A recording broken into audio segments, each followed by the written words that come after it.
오늘은 먼저 질문으로 한번 시작하고 싶습니다. 여러분은 서 있는 것이 좋습니까? 앉아 있는 게 좋습니까? 네. 또 하나 물어볼게요. 여러분은 앉아 있는 게 좋습니까? 누워 있는 게 좋습니까? 네, 여기까지만 해도 여러분들 답은 이미 정해진 줄 압니다. 여러분은 움직이는 게 좋습니까? 가만히 그냥 커피 한 잔 딱 마시면서 있는 게 좋습니까? 더 질문하지 않아도 답이 정해져 있을 줄 압니다. 오늘 우리가 방금 읽은 성경에 엘리라는 사람이 등장하는데, 이 엘리라는 사람은 대제사장입니다. 대제사장이 하는 일은 무엇이냐면 이스라엘 최고 영적 지도자를 뜻합니다. 이 사람은 하나님과 사람을 연결해 줘야 돼요. 그래서 사람들이 하나님을 잘 모르면 말씀으로 하나님을 가르쳐 줘야 되고, 하나님의 사람들이 뭔가 이렇게 영적으로 느슨해져 있으면 깨워야 할 자가 이 엘리라는 대제사장입니다. 그런데 오늘 이 엘리라는 대제사장이 그 역할을 잘했을까요? 아니면 잘 못했을까요? 오늘 본문을 보니까 엘리라는 대제사장이 어떤 자인지를 성경에서 이렇게 표현하고 있습니다. 다시 1장 9절을 보면 이렇게 나옵니다. 그들이 실로에서 먹고 마신 후에 한나라는 사람은 일어났습니다. 여기서도 보면 보세요. 단어가 대비되고 있죠. 한나라는 여자는 일어나 있어요. 그런데 그때에 제사장 엘리는 여호와의 전 문설주 곁 의자에 앉아 있다는 것입니다. 제가 여러분에게 처음 했던 질문, 일어나는 게 서 있는 게 좋습니까? 앉아 있는 게 좋습니까? 물어봤는데 지금 그 모습이 대비되고 있다는 것입니다. 여러분, 앉아있는 사람의 이미지를 떠올리면 어떤 그 이미지가 먼저 떠오르십니까? 물론 요즘 이제 사무직이나 컴퓨터를 사용을 많이 하니까 이제 그런 분들 제하고 그냥 가만히 앉아있는 사람. 사실은 그 모습을 보면 편안함, 어찌 보면 나태함이라는 이미지가 떠오를 수 있다는 거예요. 한나가 오늘 왜 일어난 줄 아십니까? 여기 나오는 이 한나는 사무엘 선지자의 어머니인데, 한나가 여기서 일어난 이유는 무엇이냐면 기도하러 가기 위해서 일어났습니다. 그런데 그때에 한나라는 한 성도, 한 백성은 기도하러 가기 위해 일어났을 그때에 제사장이라고 하는 엘리는 앉아 있더라라고 둘을 대비시키는 구절입니다. 아까 이야기한 대로 대제사장은 책임이 많을수록 앉아있을 시간이 없어요. 사람들 일깨워야죠. 제사 드려야죠. 재물이 흠 있는 것 있지 않는가 골라내야죠. 성전은 깨끗한지 관리해야죠. 일반 제사장들 관리해야죠. 어떻게 앉아있을 시간이 있겠습니까? 그런데 오늘 앉아있는 모습으로 표현되는 엘리의 결말이 어떤 줄 아십니까? 사무엘상 4장을 한번 보면 이스라엘과 블레셋의 전쟁이 있었어요. 그럼 대제사장은 뭐 해야 됩니까? 기도해야죠. 그런데 오늘 엘리는 뭐 하고 있냐면 13절 보니까 그가 이를 때에 소식 전하는 자입니다. 엘리가 길 옆 자기의 의자에 앉아 기다린다. 여기서도 엘리는 앉아 있어요. 전쟁의 백성들이 다 나가 있는데도 여전히 앉아 있다는 것입니다. 그래서 그 사람이 이제 소식을 전합니다. 이스라엘이 패배한 소식, 그리고 엘리의 두 아들이 이 전쟁에서 죽은 소식, 또 하나는 법궤를 빼앗긴 소식을 전할 때 어떻게 되느냐? 사무엘상 4장 18절에 하나님의 궤, 법궤 뺏겼다는 말입니다. 하나님의 법궤를 뺏겼습니다 라고 말할 때 엘리가 여기서도 무슨 표현이 나옵니까? 자기 의자에서 뒤로 넘어져 문 곁에서 목이 부러져 죽으니 나이가 많고 비대한 까닭이라. 엘리 하면 떠오르는 게 꼭 붙어다니는 게 뭐냐면 의자에 앉아있다. 이 표현이 따라 붙는다는 것입니다. 그리고 또 하나가 따라 붙는 게 뭐냐면 방금 저기서 본 것처럼 문 곁에서가 늘 따라 붙어요. 이 문은 어떤 문입니까? 아까 말한 대로 성전 문이에요. 참 아이러니하죠? 이스라엘의 가장 하나님을 잘 섬겨야 되는 자가 성전 바로 옆에 의자를 두고 삽니다. 가장 오랜 시간을 보내지만 하나님의 성전 안에는 들어오지 않습니다. 그 이유가 무엇일까요? 그 이유는 다른 게 아닙니다. 그게 편하니까. 오늘 엘리를 통해서 우리가 알 수 있는 모습은 무엇이냐면 인간의 본성을 알 수 있어요. 바로 옆에 성전이 있어도 기도하는 것보다는 기도하지 않는 게 편하기 때문에 앉아있는 게 인간이라는 거예요. 내가 해야 될 일이 많고 심지어 어떨 때는 엘리의 자녀들이 죄를 짓습니다. 그래서 그 죄를 하나님이 돌이키라고 알려줘도 회개하지 않아요. 기도하는 것보다 하지 않는 게 편한 게 사람이라는 거예요. 사람은 편한 것을 참 좋아합니다.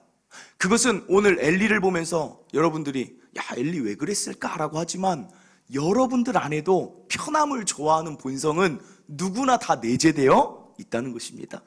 여러분들에게 제가 꿈을 물어보면 여러분 어떻게 대답하시겠습니까? 많은 사람들이 하나님을 믿는 사람들 말고 일반적으로 꿈을 물어보면 그 꿈에 어떤 것이 많이 나오죠? 어떤 게 꿈이에요? 네, 여러분 아시면서 왜 자꾸 돈을 많이 벌어야 될 거 아니에요, 꿈이. 돈을 많이 벌어야 뭐합니까? 그런데 잘 보면 돈을 많이 버는 게 꿈이 아니에요.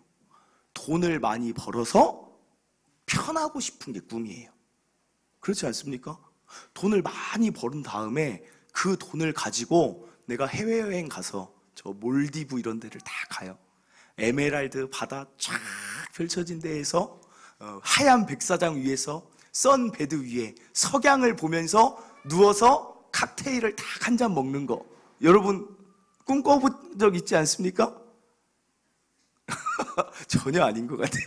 너무 거룩하신 여러분들이라. 모든 사람들이 왜 지금 열심히 일하십니까? 은퇴의 시기를 앞당기거나 은퇴 때 편하려고 하는 거 아닙니까? 우리의 본성은 편한 게 맞다라는 거예요. 그래서 이 세상의 발전도 생각해 보세요. 이 세상의 문화도 생각해 보세요. 이 세상의 기술도 편하고자 하는 사람의 본성을 잘 파악한 기업은 성공해요. 안락하고자 하는, 안 움직이고자 하는 사람의 본성만 잘 파악한 사업체들은 성공합니다. 예를 들어 보세요. 여러분 햄버거 먹을 때 어디로 가세요? 저는 가는 데가 있어요. 저 어디로 갈까요? 햄버거 먹고 싶다. 저 뒤에 버거킹 가요. 버거킹 가면 드라이브 스루라고 있죠. 얼마나 사람들이 주차하고 내려서 사 먹는 게 싫으면 어디를 가요? 차 안에서 주문하고. 어른들 잘 모르시나요? 제가 한번 모시고 갈게요. 교회차로 한번 갑시다. 너무 편해요. 차로 그냥 가서 주문하고 한 바퀴 돌아서 돈 내면 그 자리에서 바로 줘요. 그러니까 얼마나 편합니까? 제가 가끔 주유하러 가면 거기가 막 차가 밀려 있어요. 어딘지 여러분도 아시고 여러분도 자주 이용하시죠? 드라이브 스루가 뭡니까? 인간의 편함을 탁 찝어낸 거예요. 그리고 또 어떤 게 있어요? 비행기를 타도 저는 아직 안 타봤지만 비즈니스석이라고 있어요. 이코노미는 좁아요. 비즈니스석이 그 특징이 뭐예요? 조금 넓다는 거. 그거밖에 없어요. 조금 넓어서 편하다는 거. 가는 건 똑같은데 조금 넓다는 거. 그리고 음식이 맛있대요. 그런데 그것 때문에 얼마를 지불해요? 2배 내지 3배를 지불해요. 편함을 딱 건드리니까 사람들이 그것에 편한 거 좋아, 그쪽으로 간다는 거예요. 예전에는 이런 말이 있었어요. 남자는 하면 뭐라고 얘기하냐면, 운전하는 사람들은 예전에 운전면허를 따면, 제가 20살 때 운전면허 딱 땄을 때 친구들끼리 꼭 하는 게 있었어요. 야, 운전면허 땄어? 그러면서 보여줘봐 하면 뭘 보기 위해서 보여달라 그래요? 거기에 뭘 봐요? 그쵸, 일종보통. 딱 일종보통이면 거기 딱 그 앞에 작게 져 있어요. 친구들이 어떤 애는 2종 오토 있잖아요. 딱 야 치워 하면서, 남자는 수동이지. 야 얘는 말도 하지 마. 남자는 이거 기아를 넣어야지 막 하면서 막 이런 엔진 브레이크도 한 번씩 잡고 막 스틱이지라고 얘기하는데, 지금 어떻습니까? 지금은 스틱차가 아예 없어요. 그리고 심지어 트럭도 오토로 나와요. 왜 그렇습니까? 편하니까. 그리고 앞으로 여러분들 돈 모아두세요. 여러분들 차를 한 대 또 사야 돼요. 무슨 차를 사야 돼요? 앞으로 지금 이제는 사람들이 어떻게 돼요? 스틱 하더니 오토 하더니 이제는 뭐예요? 발만, 요즘은 한 발만 까딱까딱 했더니 이제는 여러분들 뭐라고 말합니까? 네. 이제는 아예 운전하기도 싫대요, 사람들이. 운전하기도 싫어서 자율주행차를 연구하고 있잖아요, 요즘은. 그렇지 않습니까?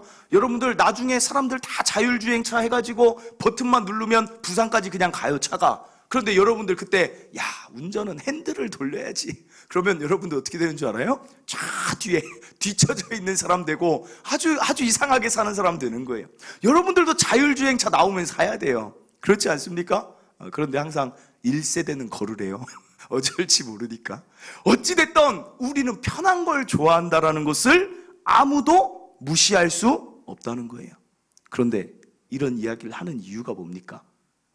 인간은 편한 걸 좋아하는데 문제는 편한 걸 좋아하다 보니까 신앙생활도 편하게 하려는 게 우리의 문제가 될 수 있다는 것입니다. 사실 신앙생활 생각하면 여러분, 신앙생활은 여러분들한테 물어볼게요. 제가 일부 예배에 나오시는 분들한테 물어봤는데 그분들은 더 대답이 분명했어요. 물어볼게요.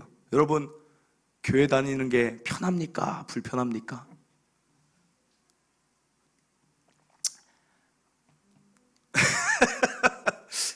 교회 다니는 거 힘드시죠? 때로는 막 대답을 할까 말까 하는데 교회 다니는 게 사실은 쉽지 않은 일이에요. 사실은 주일날 생각해 보세요.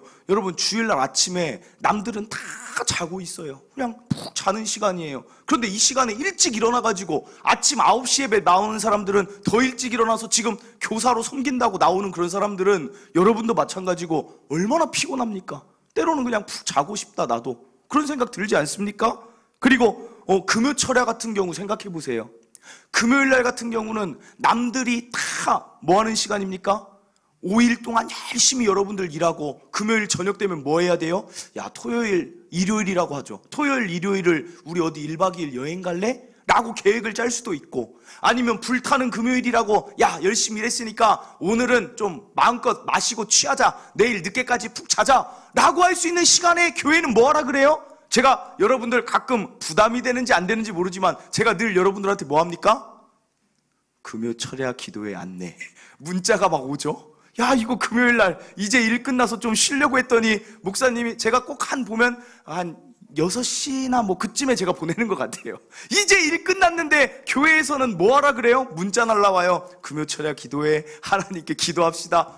얼마나 불편합니까, 이 상황이. 그러나 저는 어떻게 해요? 저는 제가 해야 될 일을 해야 되니까. 여러분들 불편하다고 화내시지 말고 목사님이 열심히 자기 할 일을 하는구나 생각하시고, 어찌됐든 불편한 일이라는 거예요. 그 시간에 나와서 말씀 듣고 9시에 예배 드리면 막 성도들이 눈이 피곤한 게 보여요. 얼마나 신앙생활이 불편합니까?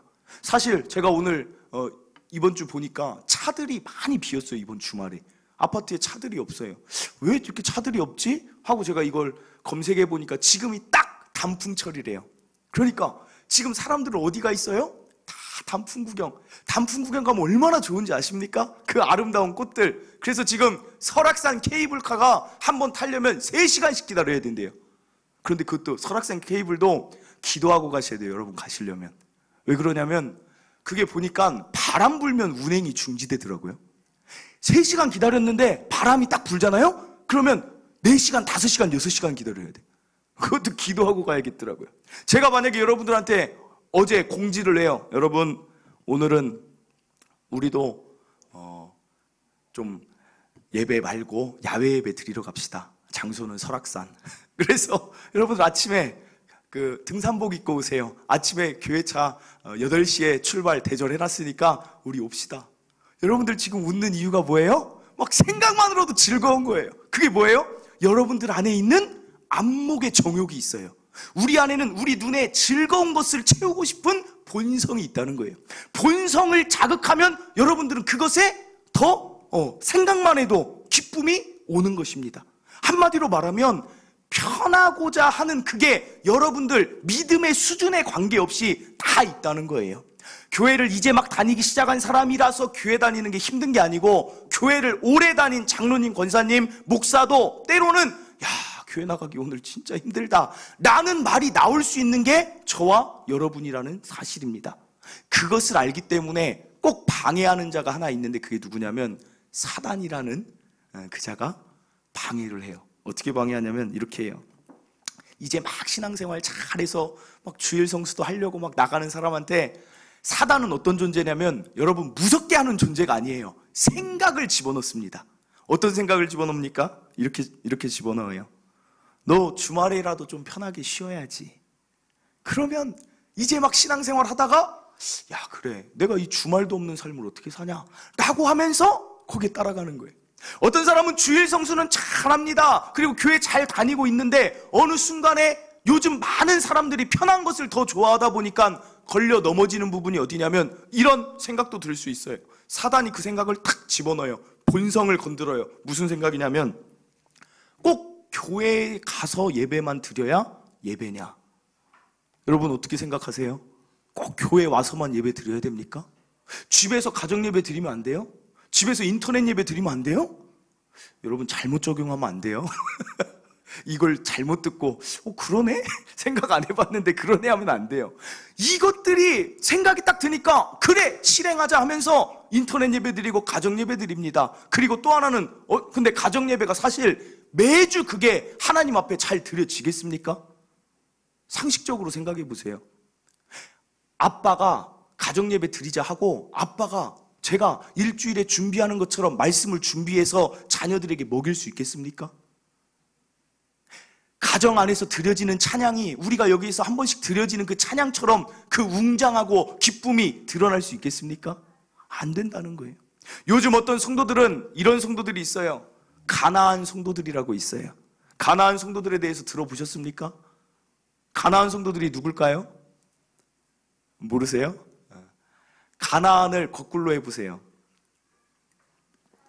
안 나가 성도들을 우리가 교회까지 안 나오는데 저 안 나가 성도들 하면 안 되니까 그걸 누가 바꿨어요. 가나안 성도들. 그래서 요즘 뉴스 보면 막 나와요. 가나안 성도들을 교회가 어떻게 할 것인가. 가나안 성도들이 너무 많아요. 왜요? 꼭 교회만 예배가 받으시냐? 우리끼리 모여서 편한 카페에서 편한 장소에서 예배드리면 안 되냐? 그러나 그들이 기본적으로 모르고 있는 게 뭡니까? 교회는 누가 세웠습니까? 예수님이 세웠잖아요.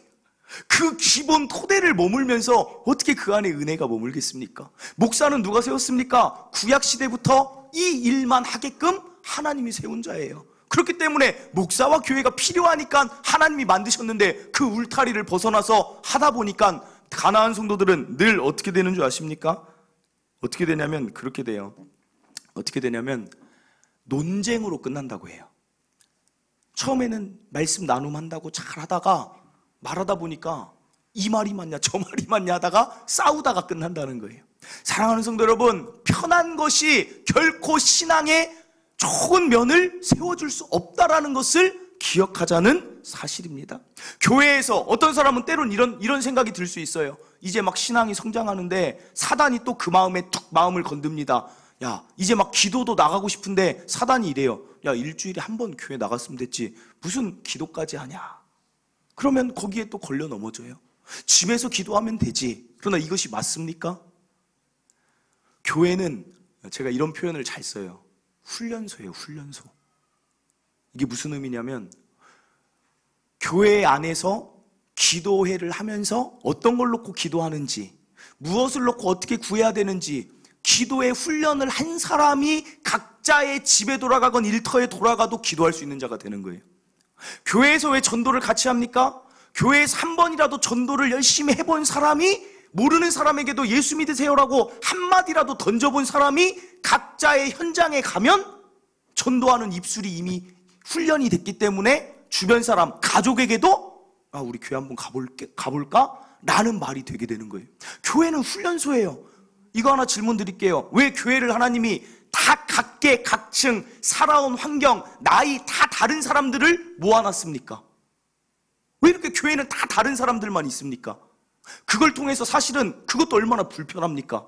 교회는 모이기에 힘쓰라고 하는데 모였다 하면 때로는 이 사람하고 나랑 안 맞아요. 이 사람 생각 다르고 내 생각 달라서 때로는 언쟁이 있고 마찰도 있어요. 그런데 하나님은 왜 모아놓습니까? 이 안에서 서로 다름을 이해하는 훈련을 시키는 거예요. 그래서 교회 안에서 어떤 성도들인지 다 잘 두루두루 만날 수 있고 함께 할 수 있는 성도는 둥글게 됩니다. 그러면서 자기의 위치에 갔을 때 못 맞출 계층이 없고 못 맞출 사람이 없는 것입니다. 그게 하나님의 다 이유예요. 여기서 용서를 훈련하고 여기서 사랑을 훈련하는 것입니다. 그러니까 교회 다니는 게 불편하지만 무엇입니까? 얻는 게 있다는 거예요. 오늘 저와 여러분에게 말씀드리고 싶은 것, 여러분 안에 편한 것을 찾는 본성이 다 있지만 신앙생활만큼은 불편하게 하시기를 간절히 바랍니다. 불편해야 내가 신앙생활 잘하고 있는 것입니다. 불편하지만 여러분 기도할 때 어떤 유익들이 있습니까? 오늘 엘리만 봐도 성전 바로 옆에 있어 가기가 불편한 거예요. 편한 게 좋으니까 의자에 앉아 있어요. 그러니까 아무것도 이루지 못하는 인생이 돼요. 그러나 한나 보세요. 한나는 불편함을 감수하고 일어나서 기도하러 갔습니다. 그러니까 한나에게는 어떤 인생이 펼쳐집니까? 사무엘상 1장 19절입니다. 그들이 아침에 일찍이 일어나 여호와 앞에 한나를 이야기하는 거예요. 경배하고 돌아가 라마의 자기 집에 이르니라. 엘가나가 그의 아내 한나와 동침함에 여호와께서 그를 생각하신지라. 사랑하는 성도 여러분, 불편하지만 기도했더니 하나님의 은혜와 도우심이 거기에 임한다는 거예요. 이것이 우리가 신앙생활하는 근본 목적이라는 것입니다. 성경의 모든 스토리를 하나로 축약하자면 이거예요. 불편하지만 너희 하나님을 가까이 하고 하나님께 나아와봐라. 이거 아니겠습니까? 아브라함이 왜 75세에 하나님을 따라 떠나야 됩니까? 자기 본토 친척 아비의 집을 떠나서 얼마나 불편합니까? 그러나 떠났을 때, 떠나지 않았을 때보다 더 축복이 있는 거예요. 야곱도 마찬가지예요. 하나님을 가까이 한 야곱이 하나님 멀리한 에서보다 나은 삶을 산다는 거예요. 요셉이 하나님 가까이 하니까 어려운 환경이 있어도 일어나는 인생을 산다는 것입니다.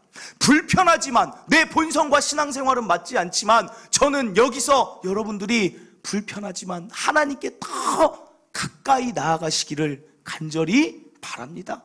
그러면 여러분들의 삶이 달라지는 일들이 생긴다는 거예요. 시편 73편 28절에 시편 기자가 이렇게 말해요. 하나님께 가까이함이 내게 복이라. 저와 여러분들의 머릿속에 이게 계속 있기를 바라요. 교회를 나오고 싶은데 어떨 때는 쉴까 말까 할 때 이 말씀이 탁 떠올라야 돼요. 하나님 가까이함이 내게 복이라. 그러면서 은혜의 자리를 찾는 성도들이 되시길 바랍니다. 세상의 일도 불편한 일이 더 가치가 있어요. 공부하는 게 편합니까? 안 하는 게 편합니까?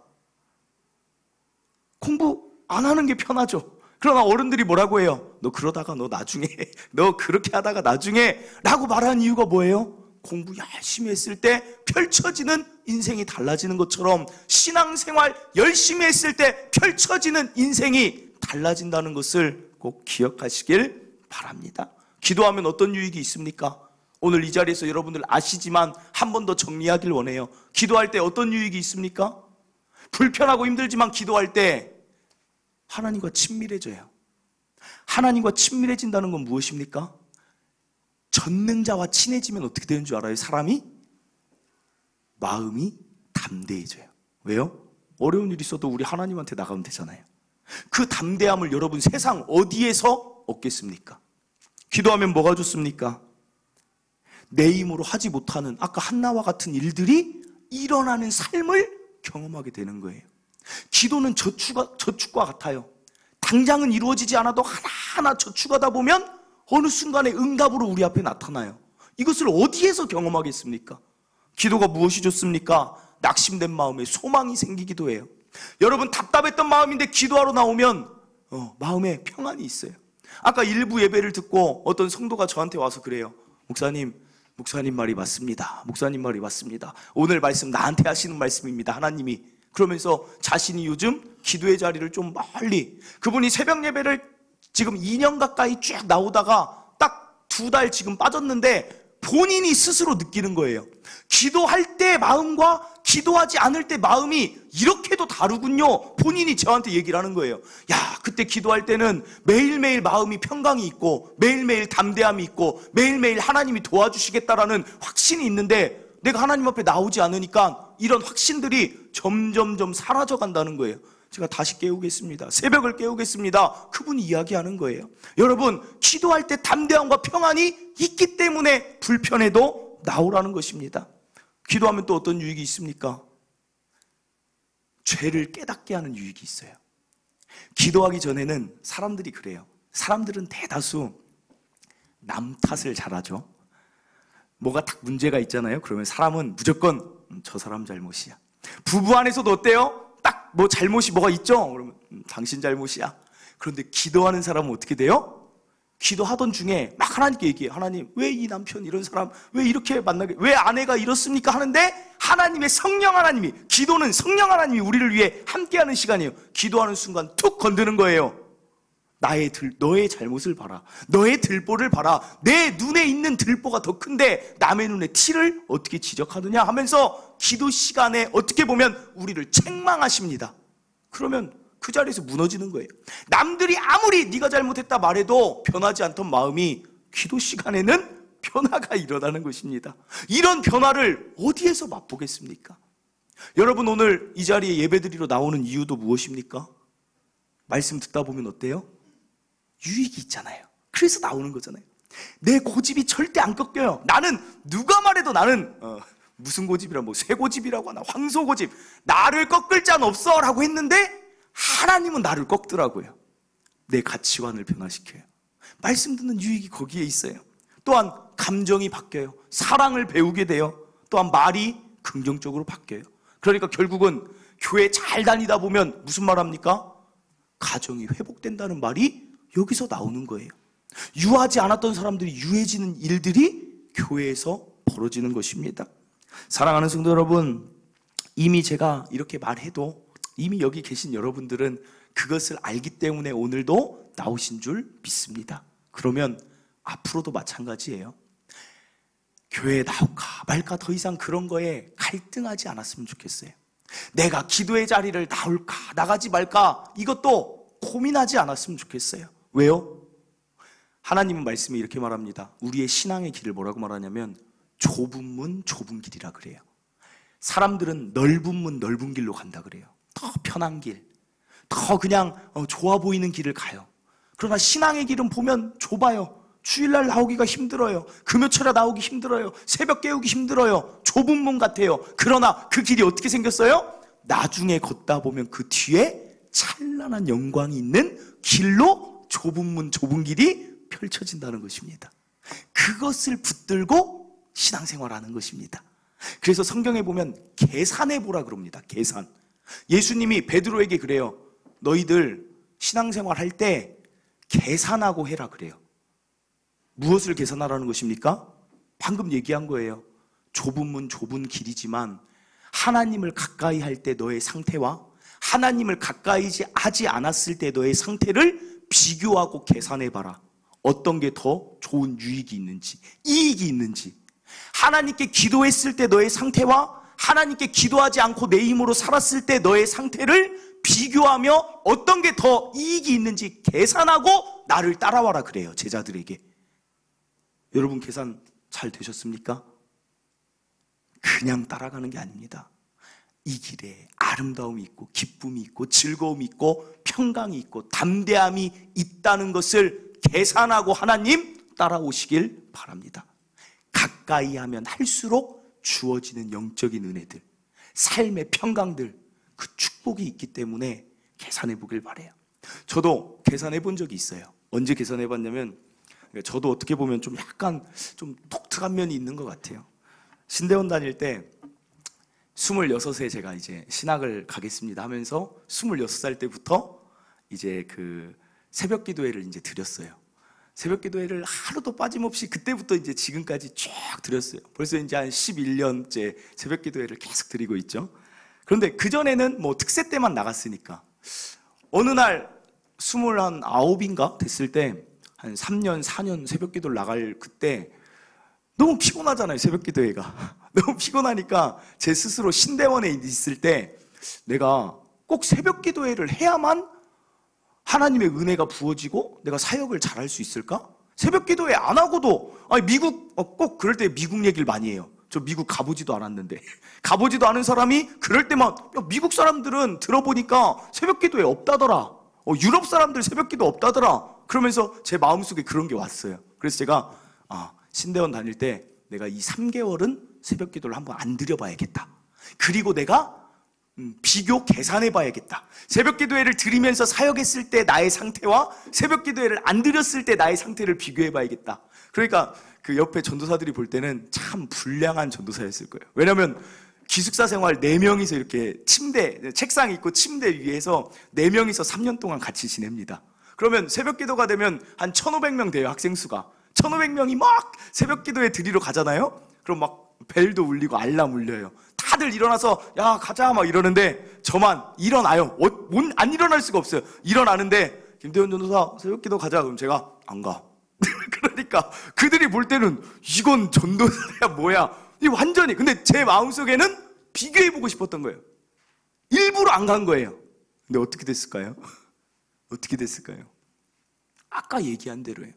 그냥 예전에는 기도할 때 5분을 기도하든 10분을 기도하든 하나님하고 나랑 그 친밀함이 느껴지는 거예요. 자꾸 언제나 교제한다는 느낌이 들리니까 사역하다 힘들어도 하나님 툭 얘기하면 되는 부분이 내가 하나님께 점점 나가는 것을 멀리하니까 평상시에도 하나님을 부르기가, 그렇죠? 친한 친구들 어떻습니까? 자주 만나니까 또 만나도 어색하지가 않는데 3개월 새벽기도 안 나간다고 내 스스로 결정하고 안 나가니까 금요철에 갔는데 약간 하나님이 어색한 거예요. 하다가 그냥 약간 어색함이 사역자한테도 있다라는 것입니다. 사랑하는 성도 여러분, 어색하게 하나님하고 지내는 것보다 하나님하고 가까이 지내는 게 저에게 훨씬 좋은 영향을 끼친다는 거예요. 힘들 때도 언제라도 나갈 수 있고 마음이 답답할 때 언제라도 하나님 부를 수 있던 나의 그 위치가 낮아지는 것입니다. 그러니까 제가 그때 확신했어요. 야, 새벽 기도에는 반드시 필요하다. 특히나 목사에게는 새벽 기도 없으면 안 되겠다. 요즘 교회 개척하는 사람들 보면 새벽 기도회 안 하는 목사님들 많아요. 그분들은 제가 볼 때 비교하고 계산해 본 적이 없어서 그런 거예요. 저는 그때 그 3개월의 경험이 뼈저리게 내 안에 있기 때문에 교회 시작하면서부터도 새벽 기도회. 그때는 아무도 안 나왔어요. 아무도. 우리 사모랑 애기. 그래도 그 앞에다 대고 이 자리가 사는 자리입니다. 이 자리가 생명의 자리입니다. 막 외치면서 새벽 기도회를 했다는 것입니다. 사랑하는 성도 여러분, 여러분이 한번 비교 계산해 보세요. 이번 다니엘 기도회 아까 말씀드렸지만 얼마나 계산하기 좋은 기회입니까? 한번 21일 동안 나와 보세요. 21일을 다 못 드려도 내가 몇 번, 내 시간에 내가 일주일에 3일이든 일주일에 이틀이든 내가 아니면 토요일 주일이든 한번 내가 해보고 달라짐이 있나 없나 여러분이 한번 비교해 보세요. 저는 분명히 확신합니다. 이 기도에 하나님의 은혜의 자리 나오다 보면 이전과 비교할 수 없는 담대한 뿐 아니라 놀라운 은혜들이 여러분 삶에 있을 줄 믿습니다. 하나님께 가까이함이 내게 복이라. 이것을 꼭 기억하시고 불편한 신앙생활 하시길 바랍니다. 말씀을 맺습니다. 엘리 의자에만 앉아있다 실패한 인생. 한나는 일어나서 기도하며 자녀도 낳고 하나님의 나라를 다시 세우는 사무엘을 양육한 부모. 어떤 삶을 여러분은 선택하시겠습니까? 신앙은 선택입니다. 저는 하나님을 선택하는 저와 여러분 되시길 바랍니다. 우리 시간 찬양하고 함께 기도하도록 하겠습니다. 찬양은 주께 가까이 날 이끄소서. 이 마음이 정말 간절한 마음 되어서 하나님께 나를 이끌어 주시옵소서 기도하는 마음으로 이 찬양 함께 부르도록 하겠습니다.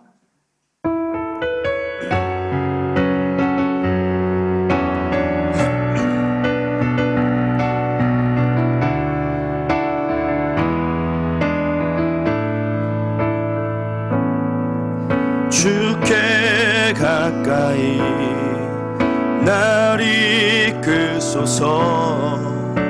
간절히 주님만을 원합니다. 채워주소서. 주의 사랑을 진정한 찬양 드릴 수 있도록 다시 한번 주께 가까이 날 이끌소서. 간절히 주님만을 원합니다.